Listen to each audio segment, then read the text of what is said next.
Good evening, ladies and gentlemen, and welcome to a midweek edition of Red Devils Roundup. Uh, Back again. We thought we normally would do a talk of the league or a balls and brew chat in the middle of the week, but there has been so much breaking news over the last sort of 48 hours and so many rumours thrown around.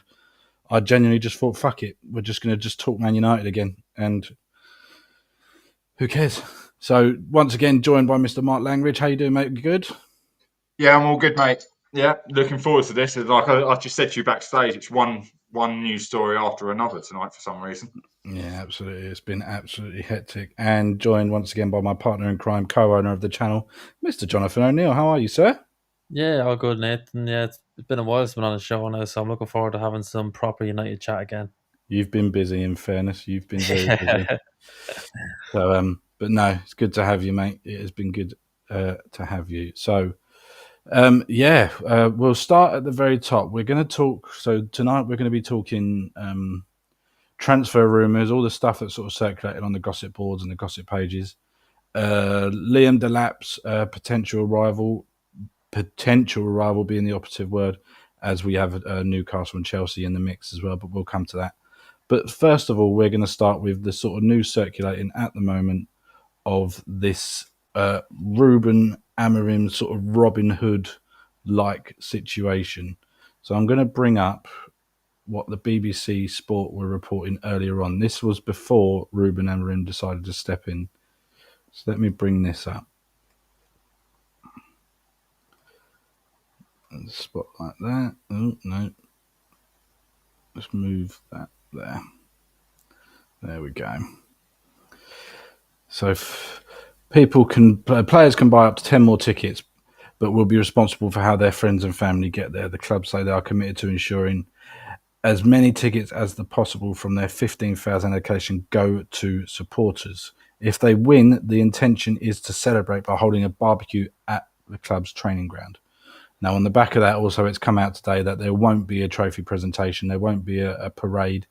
It will purely be this barbecue.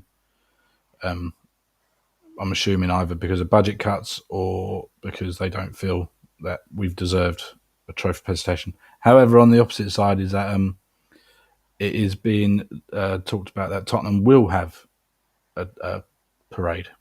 So, first of all, Jonathan, I'll start with you, mate. What do you make of that particular what they've said there? Before we come on to what Ruben's done in the meantime, what do you make of that in particular? Yeah, I don't know. I said it in our group chat. It just doesn't sit right for me. I'm not saying that when you work for an organization you should be entitled to free things all the time, but as we mentioned so often, football clubs aren't like regular businesses, and a football club like Manchester United prides itself on its personability, despite being one of the biggest football clubs in the world. I mean, we just have to look back at when Kat, the receptionist, passed away there, like how much of an emotional response there was to something so simple like a receptionist at a football Mm. club. You like to maintain that kind of personability, and I think for years Manchester United prided itself on that, and we've already seen glimpses of this under Ineos with the lunches been cut back and whatever, and this is just another nail in the coffin. And I did mention, I was like, I don't understand why. Okay, it doesn't have to go through the official books if we're trying to save money and we really are that pressed on PSR and Mm. FFP. Why can't Radcliffe just cough up the money himself, do it as a gift? A lot of businesses can give away gifts as their tax write offs as well. So I mean, there's ways and means about this. Jim Radcliffe is a multi-billionaire. You don't get that rich without being clever when it comes to tax breaks and money and little things like that. So look, once again, I know what they're briefing here, that like they're trying to give as many of the 15,000 to actual fans, season ticket holders, ballot holders, whatever way you like. But there's ways and means around that, and I just think with the season the club has had, this is just another negative spin that didn't need to happen a week out from the Europa League final and the biggest game of the season. It's something small, but it's just another negative that the club just doesn't need. Yeah, absolutely. Couldn't agree more. Mark, I want to bring you in particularly on what Jonathan touched on there as well about the club say they are committed to ensuring that tickets as possible for the 15,000 allocation. Now, 15,000 in particular is a joke when the stadium is what 50? I want to say 53,000, 55,000. It's 15,000 a piece though, so it's not just us. So Yeah, that's so what I mean. it's 30,000 supporters from Yeah, both and the clubs. rest is sponsorship deals. Yeah. So that in particular, the clubs say that they're committed. That is just trying to put a positive spin on it, right? They're trying to say, What the 15,000 tickets have jack shit to do with the club. yeah, That's fans. Can I get us right? So to fly to Bilbao from Manchester is an absolute ball ache. Mm. You're better off driving down to Gatwick or somewhere like that. Well, you wouldn't go Gatwick. You wouldn't come that south, but Heathrow, but more the southern ones to fly to Spain. Um, I've heard other channels say what a nightmare they had trying to get to certain places in Spain. So from It's I not think from Barcelona, yeah, Madrid, or somewhere like that. yeah, you're It's absolutely right. I've seen a lot of United fans on sort of Twitter and Instagram sort of saying that trying to get from Manchester directly to Bilbao has been a fucking nightmare. But yeah, sorry, carry on. no. So that's the hardest part. So that people are going to pay up to the ticket's face values. Say it's 100 quid for the ticket, yeah, Yeah, but you're still going to pay like $2,000 out to get there in flights, accommodation. Some people try and turn it round and come back, last flight out kind of thing, or first flight in the morning, sleep in the thing. So, but it's got nothing to do with the club. That's are just amazing fans. We will have more than 15,000 United fans there. We always do. We always will. They'll be all outside the ground. Clubs like Man United, Liverpool. Do you remember the Champions League final and all the fiasco that went on in Paris? Mm. We will always have more fans than there are tickets, and we'll be buying them outside because that's the Spanish way, where they make a bit on the side. So the whole Radcliffe thing about the barbecue, I sort of agree with, because we are adamant, even winning this, we can't celebrate because it's a fucking piss poor season. Mm-hmm. Whereas Tottenham, mate, I'm getting the king involved. I'm getting everything because Tottenham have finally won a trophy. Do you know what I mean? It's like 1990 something under Gazza and Lineker. So it was the last one I can think off the top of my head when they might have won something.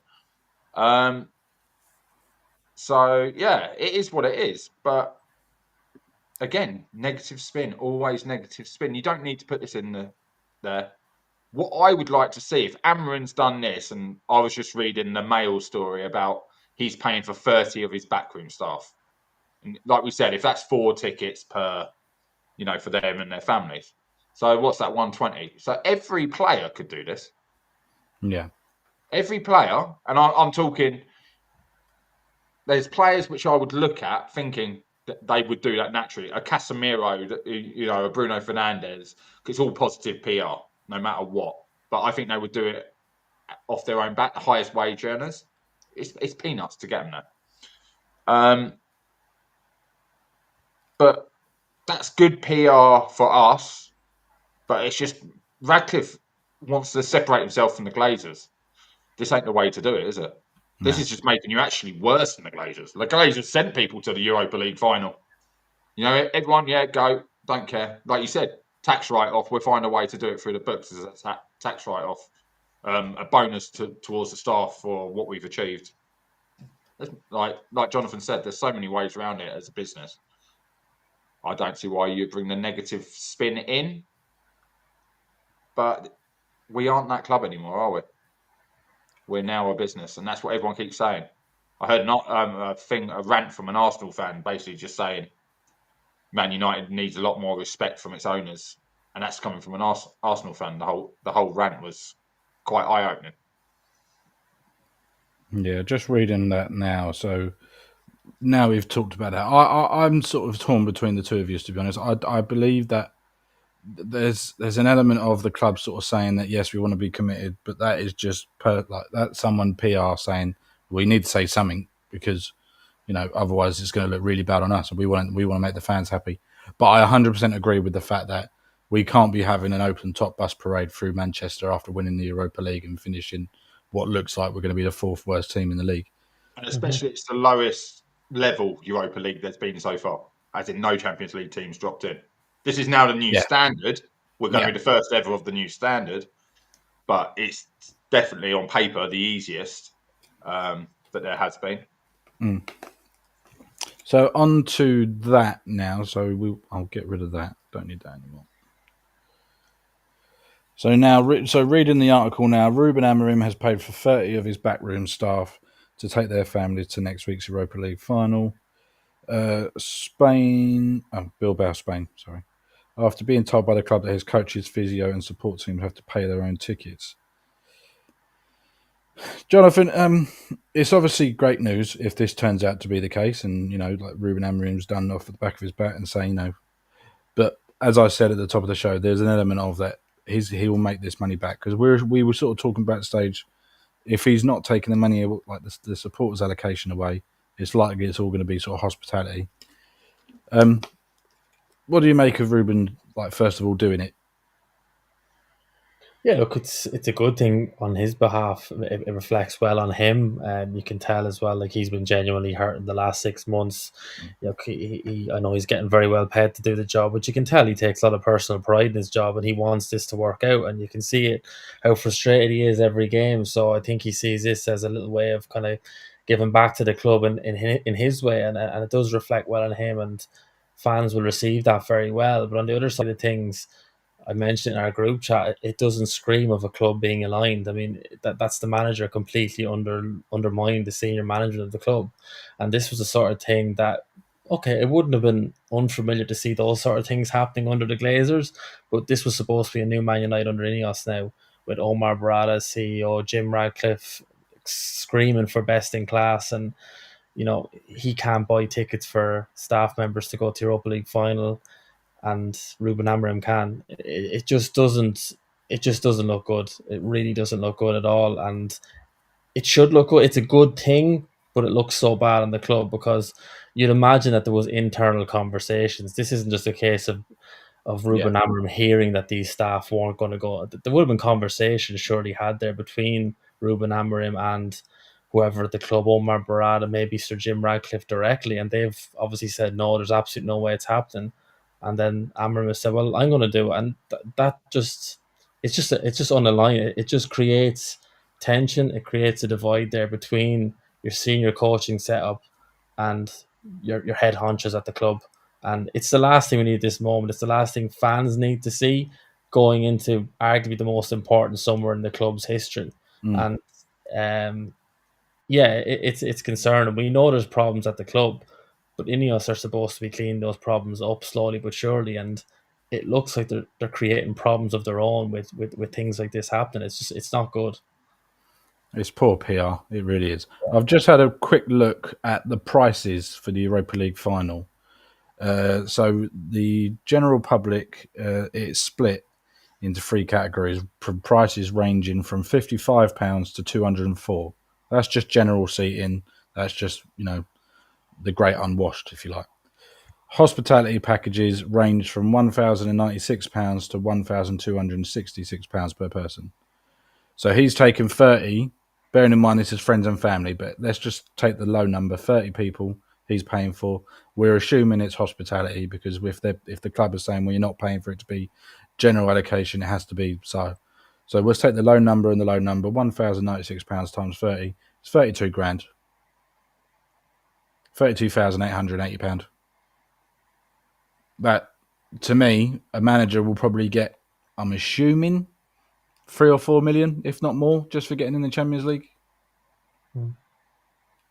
Potentially. We can't hear you, Mark. That's what the mute button's for. I was just saying, it's a fraction of his weekly wage. Yeah. So it's not that. But I was just reading, because you said something, and I thought I better go find the article myself, because I'm not sure if I misheard you. Like, you said, and ESPN reports it, yes, but it's to cover the cost for physio, support team, and that. Well, we're a bit fucked if we don't take them with us. So if they said, all right, we're not going, no, in all seriousness, Bruno goes off after 12 minutes. And support team is your backroom staff.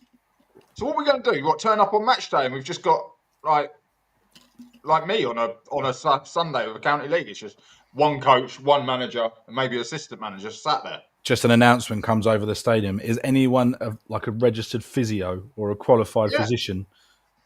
Because you are. You're talking maybe what they're saying is it's one physio, one doctor, one your main coaches, everyone else who help warm up on the pitch.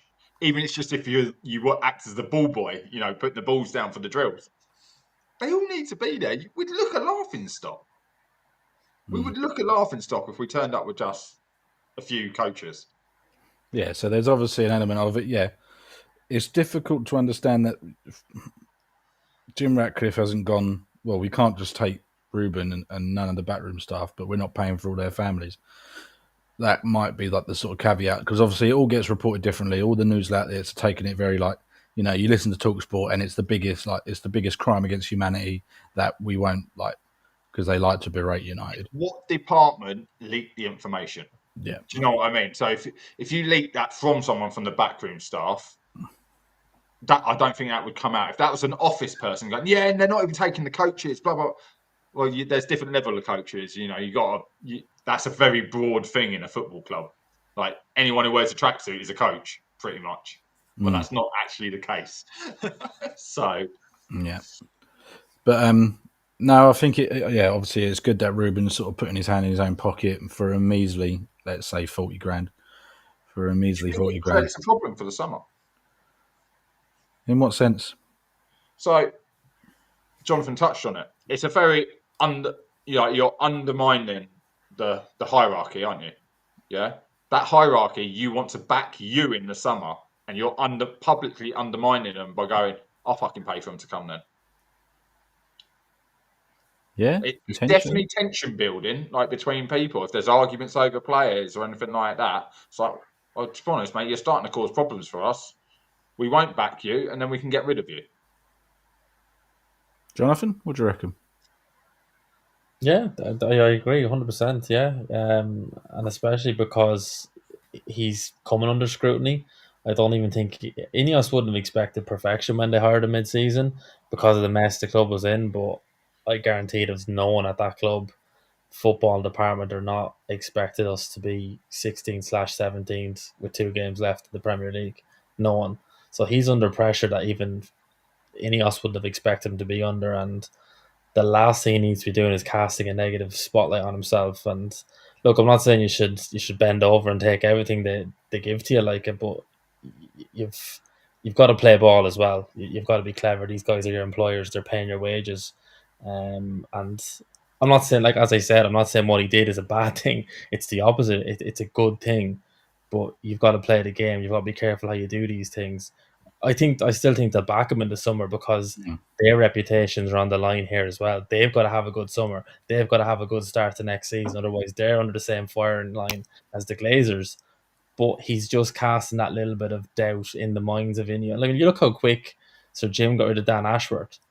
That was a personal call. There was nothing there, professional or otherwise. That was just a personal clash of personalities there between Ashworth and Ratcliffe, and he was gone. So he's not gonna sit on his hands, Radcliffe. If he feels that this is the beginning of a deterioration in the relationship, he'll pull the trigger 5 or 6 games in the next season if results aren't going well, and he won't care. So in that sense, it's not a good thing. But hopefully, it's just a small little drop in the ocean, and it doesn't have a bigger impact on the club. Yeah. No, you're right. Absolutely right. Let's just hope it becomes water under the bridge if they win it. If they win the Europa League final and it all comes out laps and rosy, hopefully that will be the sort of cherry on the top, and they'll sort of say, you know what, it is what it is. We had a disagreement. We're not anymore. You've won the Europa League. Happy days. Mm-hmm. Right. Let's move on now. We're now going to talk about probably the biggest breaking news of the day regarding United and the transfer sort of window that we've got coming up. This is reported from Mr. Sovacool of Sky Sports News chief reporter, probably one of the more reputable people you can rely on when it comes to sort of United, especially. Man United believed to be in pole position to sign Liam Delap in the summer transfer window from Ipswich. Liam Delap, who has a £30 million release clause in his Ipswich contract, is attracting interest from a number of Premier League clubs, but Man United are believed to be the front runners. but the striker's decision could be swayed by their success in the Europa League final. Sky Sports News understands that, however, his decision will be swayed. Newcastle and Chelsea also want to sign Delap and are battling to finish in the Champions League places themselves. First of all, Mark, Liam Delap, what do you think as a player? Before we get into like if we will sign him, would you sign him? You had a sort of, who was it? Oh, it was that Chelsea fan, wasn't it? Sean, Mr. Maroney was poking fun at it in the group chat. But yeah, what do you think? It's a very hard one. I don't suppose by any chance you've got his goals there, have you? I can get them for you while you talk about him. I've got them. Screw you. So Delap, City reject, isn't he? Yep. At the end of the day, City reject, but has still managed to make his way back to the Premier League through the lower leagues. Well, actually, no. Did they buy him at the start of this season? Bring him in, or did he play for him in Championship? I'm not sure. One moment, sir. Keep talking. But I'm not. I'll be honest. I don't want another young striker. Currently, I don't want a young striker. I want an experienced striker that can play 20 games a season and help out. But we're not really being linked with anyone of experience anywhere on the pitch. So, yeah, Delap for me, I don't like his attitude. I think he's Billy Big Bollocks already. He hasn't really done anything to deserve that. You know, he's a striker for a relegated side. I'd rather have Vardy if I have to take a striker from one of the relegated sides, if I'm honest. But I think I've said that before, just because he's got a hell of a lot more experience in so many more ways for young players. Maybe not the Red Bull and Haribo on the bench, but you know, everything else. But yeah, I don't like this. If you're linking him with us and purely us, yeah, maybe it makes sense. We're quite close, you know, in league positions. You bring Newcastle and Chelsea, and we've already lost.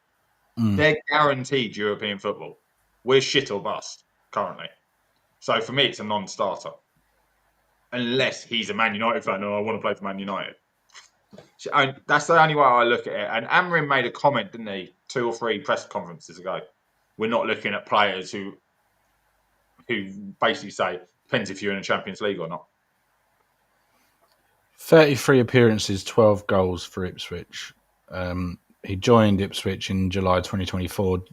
Delap joined newly promoted Premier League side Ipswich Town on a permanent deal worth up to £20 million on a 5-year contract. So 1 year in the Premier League, 12 goals. It's a good return for your first season. Especially in a side that's immediately gone back down. I'm not going to put you on the spot, but I think a few of them were penalties. So that, like I said to you the other day, I ruled them all out. Like the Bruno thing, if we took away his penalties, how many goals has Bruno scored for Manchester United from open play? Yeah. I don't know. Jonathan, what do you think? Because I can see why we would go for him, but at the same time, it just doesn't really make sense. Yeah, I don't really believe this story that he's waiting to see if we win the Europa League to decide whether he joins or not. I think that's more bullshit from the media. If he has Chelsea and Newcastle sniffing around him, as you said, they're guaranteed European football of some kind, more than likely Champions League. And they probably are sniffing around him. He's not waiting for Man United to see if they qualify for the Champions League next season. Those two teams are in a better position to qualify and compete in the Champions League than we are. Even if we qualify to the Champions League next year, our hopes are slim of even winning a couple of games. So I don't believe that he's waiting to see if we win the Europa League final next week. In terms of should we sign him, I agree with you. In terms of signing another young striker, he's very different to Højlund. I think technically he's a lot better. His whole of play is a lot better. He's stronger, and he's definitely more of a confident striker than Højlund. He's more of an English striker, isn't he? Yeah, he's more of that old style traditional number 9, which there isn't too many around nowadays. And he is only 22, so he's got a lot of development there to do. I see pluses and negatives to signing him, because if we sign him, then we're not signing someone like Osimhen, who's much more experienced. But at the same time, is this part of the Ineos project where we're trying to get away from these hyped up, overpaid, experienced players that we've been signing for years? We end up stuck with them because it doesn't work out. He's there in a 5-year contract worth about 6 or 8 million a year, and we can't get rid of him. So I wonder, is this the start of something good, and we're just kind of struggling to see that because we've had so much bad experiences with young strikers and young players not working out? Only time will tell. If he signs for Man United, look, I'll be happy. I'll get behind him. But I don't see how it works with him and Hoyland. I think if he signs and you've got Xerxes there as well, I think Hoyland needs a loan. I think you got to get him. I don't see anyone signing Hoyland outright this summer. I don't think his stock is high enough. I think we'd lose too much on him. I think if you sent him on loan to someone like a Dortmund for a season, I could easily see him banging in 20 to 25 goals in the Bundesliga, and then his stock is higher and you get a higher fee for him next season. But if the lap comes in, I don't think we can keep hold of Hoyland. I think we've got to get rid of him because we can't have two young strikers there on the books trying to develop. It's just not going to work.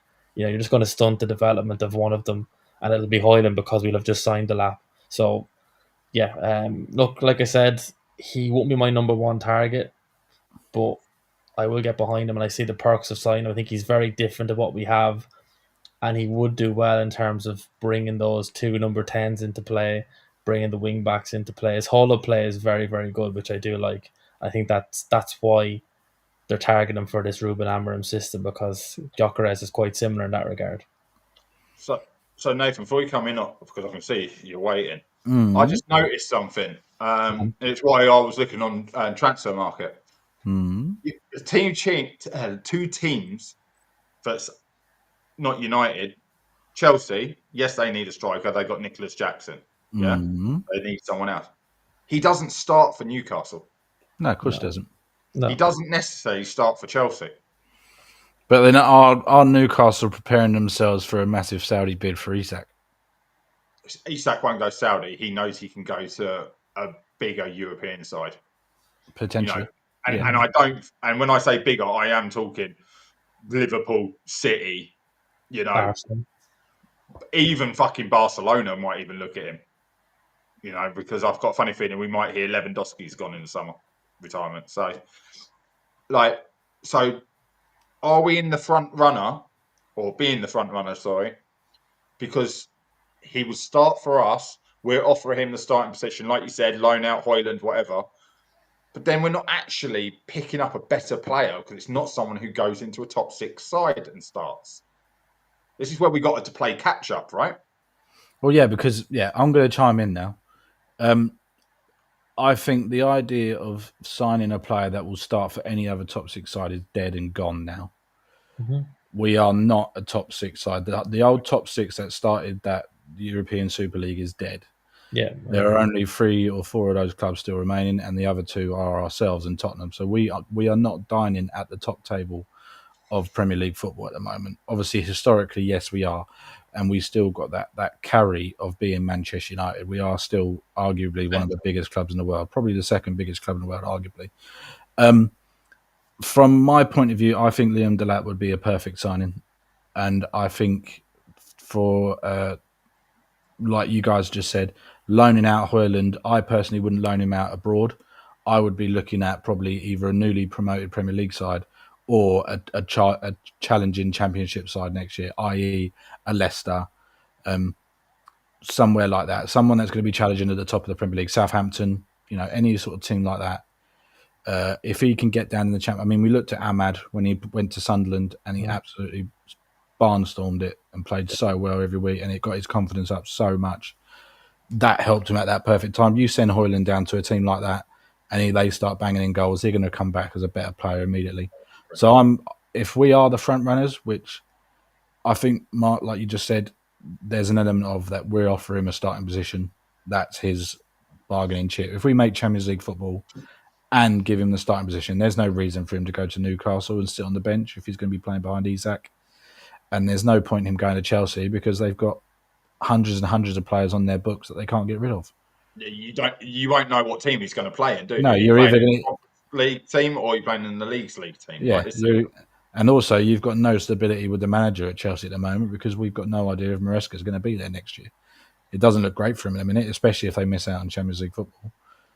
So at least, I mean, at least there is an element of, right, the owners are giving Ruben time, as far as we're aware, according to, again, the transfer rumours and the gossip boards today. It looks like they're not even looking at the idea of replacing Amorim if we lose the final. So, yeah, I'm excited to the point where if he joins and hits the ground running, because we know what he can be like, and to score 13 goals in a struggling Ipswich side, could you imagine if he had? I mean, I know we've got the element of, right, we can't even service our own strikers at the moment. So how's Liam Delap going to be improved by joining United? I just get the sense that the players that are not servicing Hoyland at the moment are either going to be gone, or the system is going to drastically take shifts and turns to the point where it's going to get strikers more involved in the game. So it all stems down to what if there is going to be a shift in change, not formation wise. I still think he's very much stubborn and hell bent on this system that he's playing at the moment, but I think tweaks and changes just to either bring the striker slightly backwards a little bit, so he's making creation more play, or moving him forward a little bit and then moving everyone else forward a little bit to then create chances around that sort of 6-yard box when it gets to those little, because that's all we need. Like me and Mark had this conversation, I think either the preview, no, I think it was Saturday, when with Naomi, we said that obviously Hoyland nearly messed up that little dink in the near post to score. And we said, but it doesn't matter. He scored. So his job was just to be in the right place at the right time. If Liam Delap's going to be that player to be in the right place at the right time, just to get those goal poacher goals, that they all count. Who cares? If he scores 20 goals next year and they're all toe pokes from the 6-yard box, who cares? But that ball has to come in. Issue. And that's where you're looking at the sort of what we've been talking about before, moving Kobe Mainoo into that 10 role, moving Fernandez back, Mason Mount becoming a bit more of a starter. Ideally, I'm looking at selling Garnacho in the summer in favour of keeping Mainoo. And it looks like, which we'll come on to in a minute, it looks like that the players out on loan, only one of them is likely to stay, unfortunately, but we'll come to that. But yeah, as we were saying, Jonathan, obviously, like I just said, like there's an element of United fans, like-minded United fans will understand, but there are a certain amount of United fans that are still expecting us to sign absolute superstars. But like you've just said, history tells us it's just not worked out. There's only really been one, and that was Ibrahimovic and Cavani, maybe. You could argue that were two sort of ones that have worked. Everyone else, it's just not worked out. Yeah, the history is against us, and you touched on it yourself there as well. We're just not a top 6 team at the moment. Like, historically and traditionally, we are one of the biggest clubs in the world still. Nothing can take that away because of our past successes and the pull that we have. But the fact of the matter is now, in terms of playing squad and our ability to compete, we aren't a top 6 squad. So what we've got to do in the transfer window is we've got to look at luring players here that are going to bridge that gap between 16th and 17th and potentially 6th, 7th and 8th. And that's the reality of the situation. Now, you look at the likes of Forest, who went from just surviving relegation last year. Their system clicked this year. They made some clever signings last summer, and they're up there challenging for the Champions League spots. But look how tough even they found it. They looked like they were title challengers at one point. Then they looked nailed on for Champions League.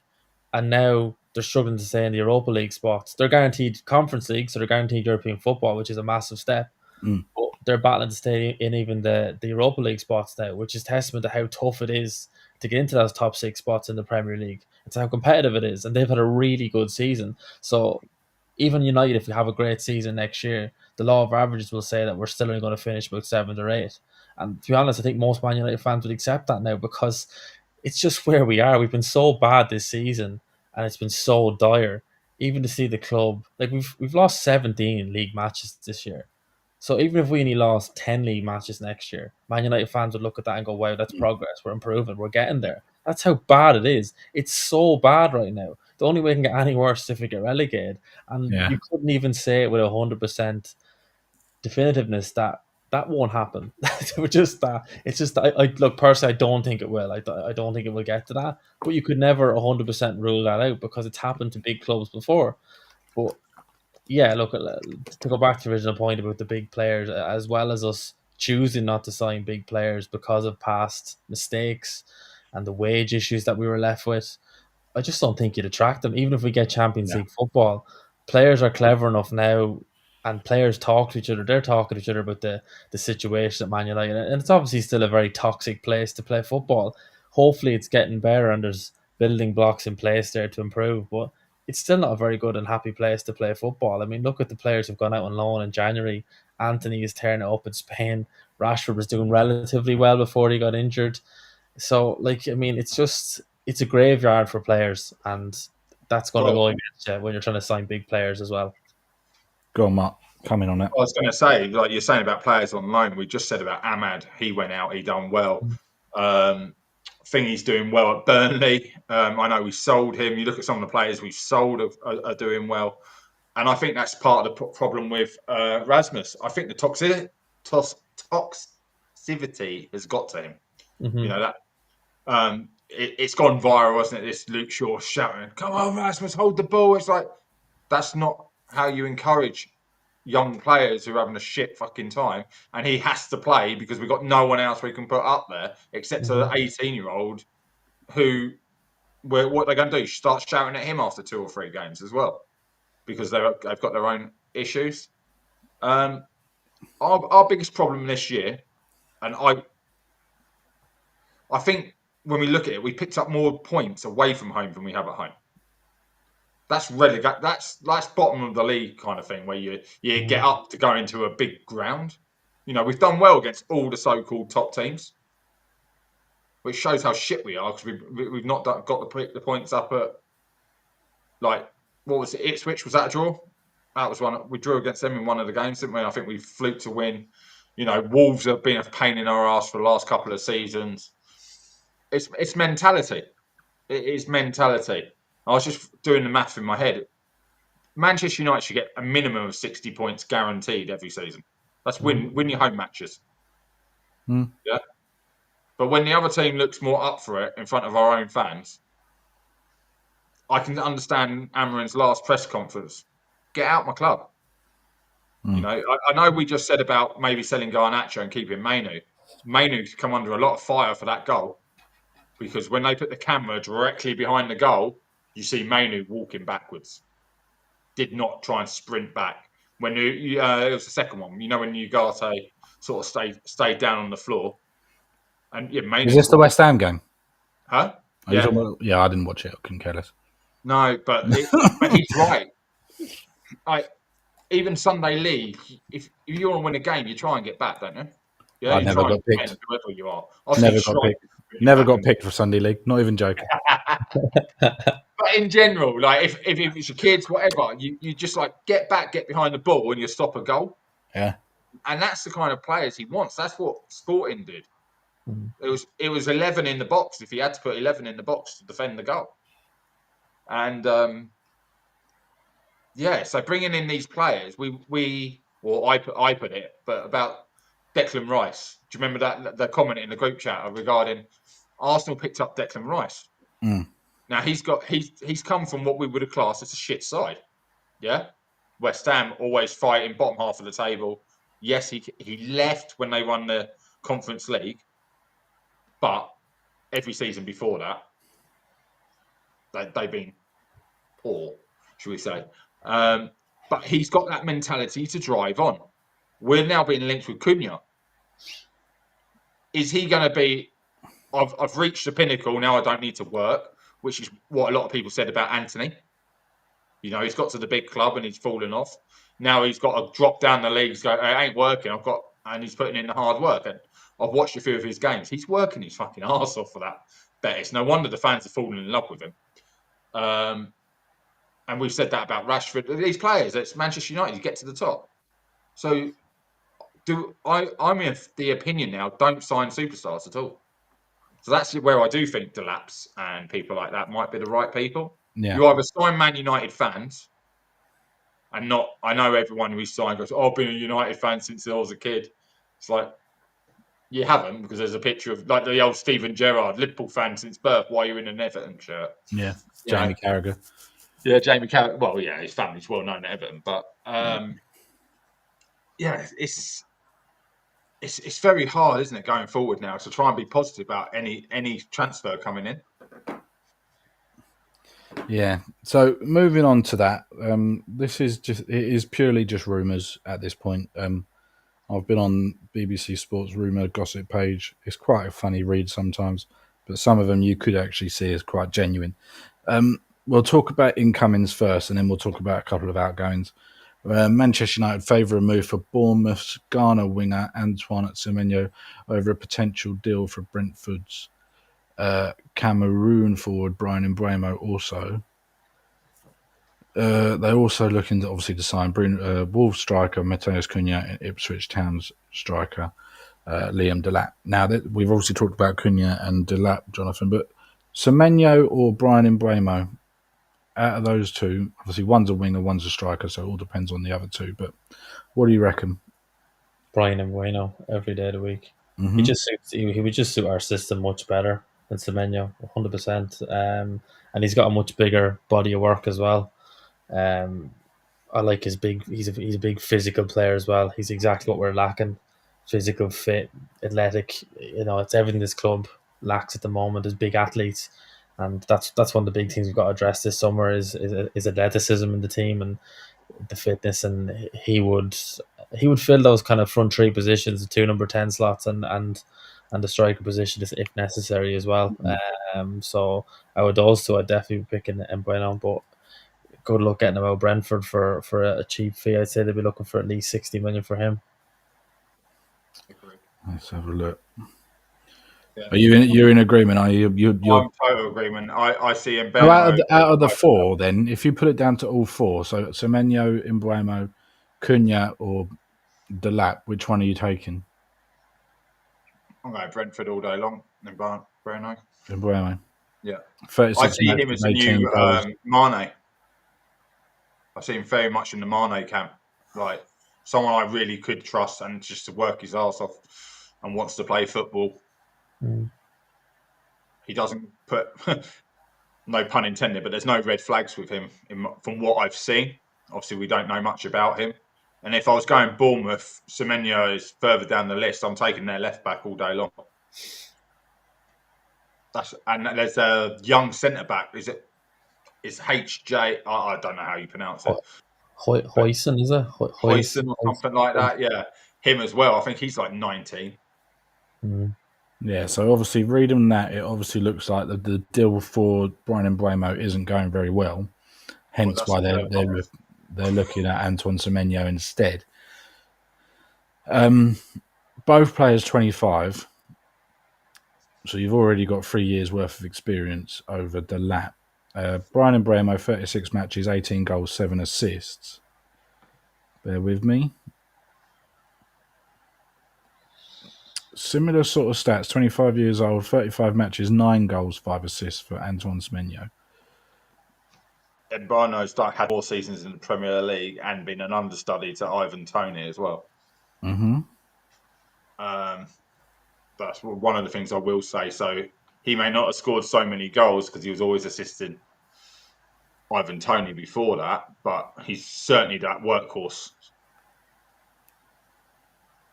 Doesn't say. I mean, there's a lot of different.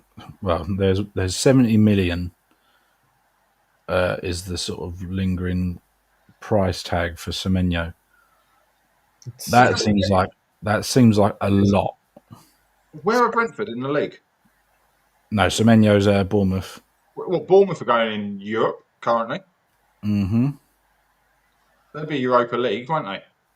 I don't even know they're that high anymore. I think they're like 11th or something, aren't they? Didn't they drop? They lost like 5 or 6 games in a row. Yeah, but I think we're going to bring, if us or Tottenham now drop it another space because we go Champions League. Bournemouth are 10th. Bournemouth are 10th. Palace made the final, didn't they? So yeah, Bournemouth 10th, 53. So they can still make Europe in, what is it, 8th this year, is it? Or is it 7th? Yeah.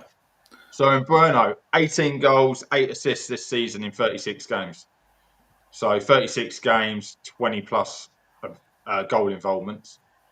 So almost an involvement per game. I'm just trying to look over the last previous seasons. Yeah. So realistically, like I say, obviously, I can only imagine that the Brian Mbeumo deal is looking more difficult to create. Probably, I don't know if there's a release clause. I don't think so. Don't think No, so. that's what I'm But I looking can for. imagine That's Brentford. I can imagine Brentford are asking for a lot for Brian Mbeumo to get him out. If they Whereas, wanted 80 to 100 for Ivan Toney, yeah, so you're And then looking. getting 35. You're probably looking about the 70, 80 mark for Brian Mbeumo then. Yeah. same money for Cunha. His current value is 50 million on transfer, but they're going to want to double that and be negotiated down. So, And Matthias Cunha is his release clause is what, 65? yeah. Mm-hmm. If that gets into a bidding war with another club, that could easily get to 75. So what, are you taking 75 million for Cunha or potentially 90 million for Brian Mbeumo? I wouldn't even have Cunha on my list, so you Well, rule me out. you're not in charge. So Jonathan, what do you reckon? It's ridiculous money for those two players. I mean, neither of them are anywhere near that value. It's crazy the way the market's It's gone. Premier League tax. It really what it is. is. I know you mentioned there about getting into a bidding war with Cunha. I think we'll end up paying a bit more for Cunha anyway because Ineos won't want it and they won't be able to pay that release clause all at once, which you have to do if you want to release a player. So they'll do what they did with Xerxes and they'll pay an extra 5 million on top so that they can pay in installments. So straight away you're talking 70 million for Cunha anyway. I like Bueno a lot, as I just said, but I wouldn't be paying anywhere near 80 million. I'd be paying 55 max for him. The money just isn't there. I know that we talk about Premier League tax, but like the money just isn't in the market anymore. I mean, there's very few clubs that can go out and buy even two players in the summer now for 60 or 70 million a piece. It's just that it's just that tight. It really is like so. It's just crazy money. But no, I'm like Mark. If I had a choice between Cunha and Bueno, I'd be buying him Bueno, because I just worry about Cunha's attitude and his off-field issues. We've seen him on the pitch a few times this season. After the final whistle, he's been involved in a few issues. I know he's been dropped for a few games at Wolves as well. So are we bringing in a bit of a problem, which does concern me? So I would be in Bueno ahead of Cunha every day of the week, but it looks like Cunha is taking priority there. Ruben has seen something in him that he likes, so you've got to trust the manager's eye, I suppose, and get behind it. So you've got three players on there. So you've got Antoine Semenyo, 25. You've got Brian Mbeumo, 25. Matheus Cunha, 25. 31 matches, 15 goals, 6 assists for Cunha. Mm-hmm. And obviously we talked about, what's his face? Liam Delap. This is obviously an element of the Ineos's, what was it called? Policies? Yes, thank you. Coming into play, buying players at that sort of mid-20s range, just before they're supposed to be hitting their peak, so to say. Interestingly enough, I surprised Mark with this stat a few weeks ago. 14 yellow cards, 0 red cards for Matheus Cunha this season. Or actually, that's Premier League. The only reason he served the game ban is because he took that Everton, was it Everton's or Bournemouth or whoever it was, his glasses. Everton's glasses. He served was a sent couple. off in the FA Cup. Yeah. And so his ban came from that. Was it like 8-game ban or something? Wasn't it? Something Yeah, 4 or 5, something like something silly, but yeah. So the thing is, they're different players. What is your number one position in the summer? I was going to say me. I don't know. The must-have. We need to buy someone in that one position first and foremost. Striker, number 9. Yeah, so that's Delap. Yeah. What about you, Jonathan? Yeah, I would say a striker, but I can't fathom how this club consistently neglects the midfield. No, I agree. It just seems like ever since we signed Owen Hargreaves in the summer of 2007, and it just feels like ever since that we've just really neglected the midfield. I know we've brought in midfielders, but we've just never seemed to have just stocked ourselves in midfield with proper midfielders. We always just seem to be plugging gaps. Like, I mean, I know Bruno has done really well at times when he's been playing deep next to Casemiro, But we just need specialist DMs, and this system more than any requires two specialist 6s/8s that are going to absolutely run their socks off, can tackle, can carry the ball. I just think that we just need to be. Yes, we definitely need a striker. We definitely need some sort of goal scorer or a striker that's going to bring the tens and the wing backs into play so that we score more goals. But we definitely need. I would be signing a DM before I'd be signing a 10. Yeah. I think we have. That's Edison. That's the only one we've been linked with. Yeah, exactly. Yeah, Ederson. But I haven't seen a lot of them. I've heard a lot about him, but I haven't seen a lot of them to actually give a proper opinion about him. He But is superb, but they call him the young Casemiro.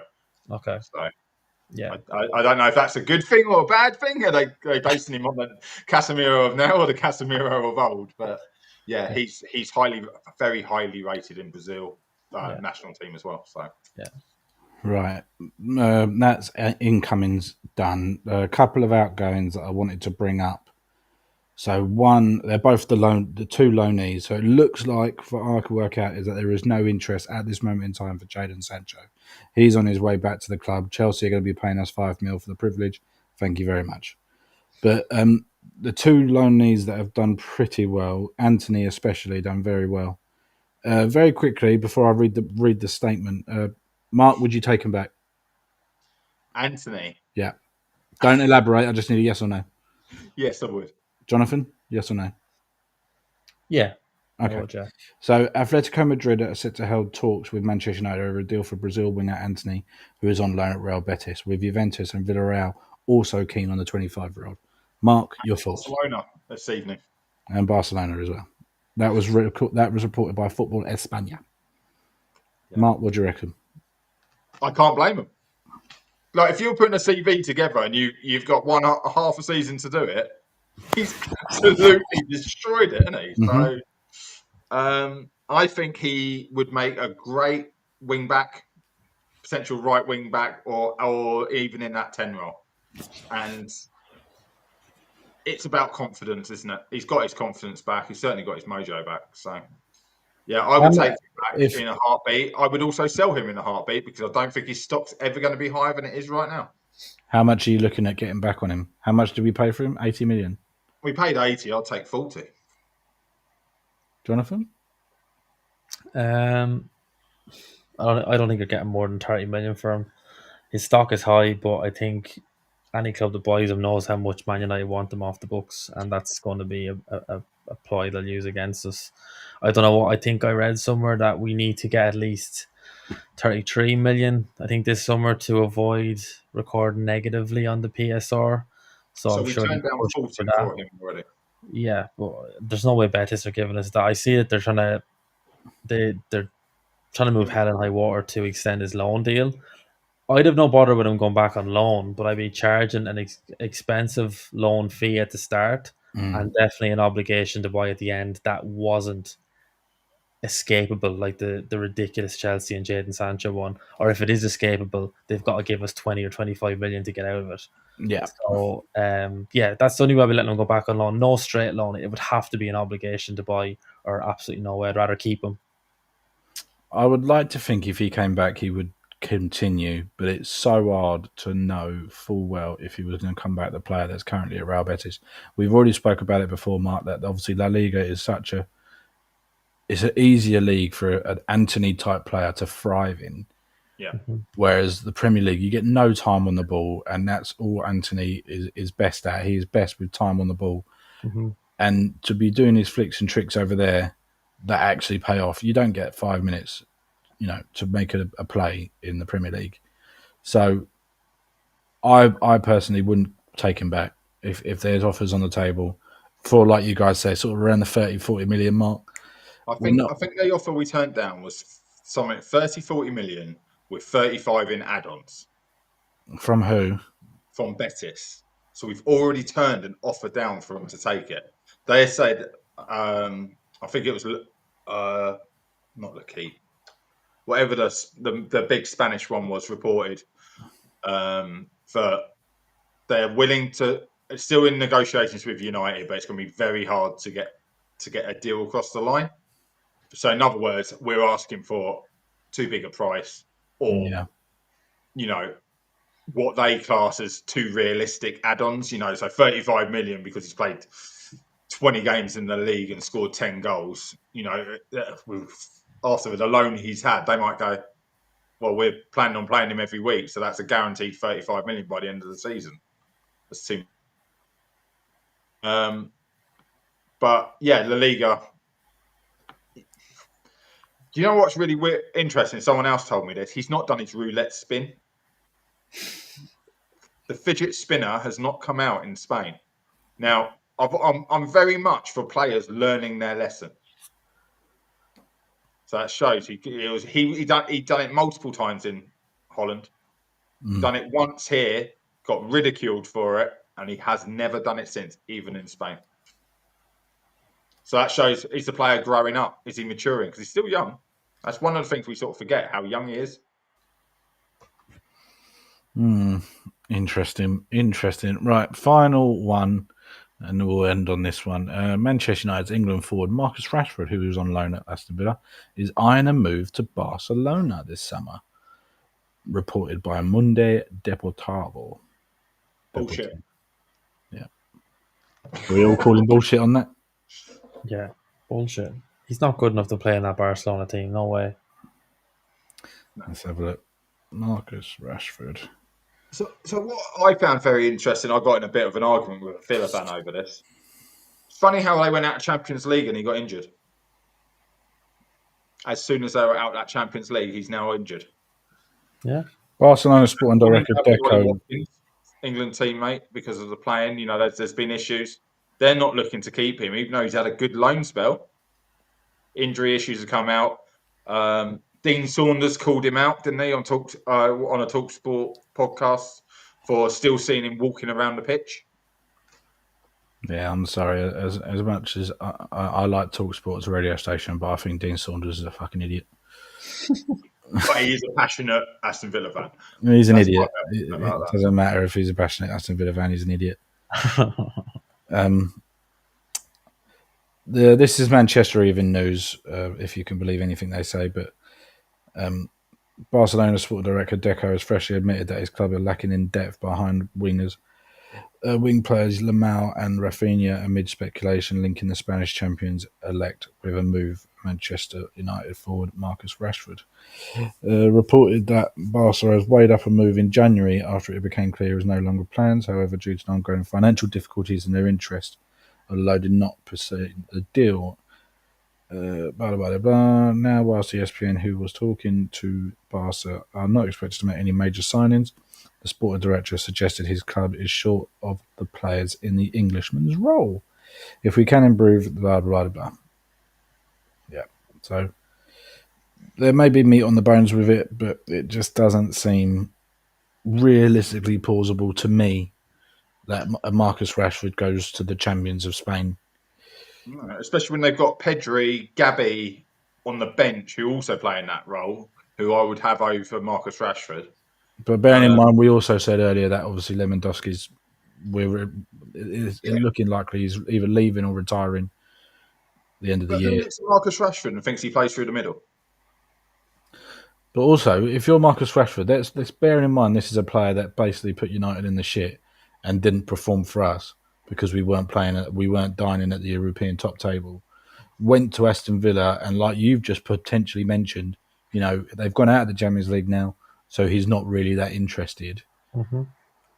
Are you also looking at a player like Marcus Rashford? I'm not saying this is the case, but is he also thinking, right, well, I can move to Barcelona rather than live in Manchester or Birmingham, sit on the bench in Barcelona, play in the Champions League every year, and earn 300,000 euros a week? He'll want 500. That's the issue. That's why no one will come in for him. He wants too big a salary. Well, how much is 500,000 euros in pounds? 450. 500,000 euros. 420,382 pounds and 50 pence.